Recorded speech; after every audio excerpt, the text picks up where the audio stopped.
শুভ রথযাত্রার প্রীতি শুভেচ্ছা অভিনন্দন জানিয়ে আজকে বেথরডি রথযাত্রার ব্লগটা শুরু করলাম। তো বিকালবেলায় পুতুল পাটারি নিয়ে বসে পড়েছে।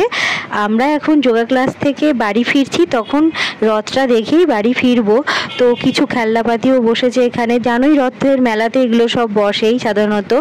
তো এখন বেথরডি এটা ট্যাচুর মোড় এখানে। তো এই দেখো সামনে যে রথটা দেখছো, এটাই হচ্ছে সব থেকে বেথরডির সব থেকে বড় রথ। তো এখানে একটু পুজো দেবো চিনি কলা দিয়ে। তো এখানে একটু রথের দড়িটাও টানতে হয়। তো জগন্নাথ দেবের কাছে সকলের মঙ্গল কামনা করি, সবাইকে ভালো রেখো, সুস্থ রেখো, আমাকে ভালো রেখো, আমার সন্তান পরিবার, আমার ফেসবুকের বন্ধু সবাইকে ভালো রেখো, সবাই যেন ভালো থাকো, সুস্থ থাকো, আনন্দ থাকো, এই কামনা করলাম। তো যাই হোক, তো এখানে একদম ভিড়ের মধ্যে খুবই অস্বস্তিকর পরিস্থিতির মধ্যে পড়ে যেতে হয়েছিল। তো যাই হোক, এখান থেকে বেরিয়ে তারপরে একটু দাঁড়াবো। আর এই যে রথটা, এটাই হচ্ছে আমাদের সব থেকে বড় রথ।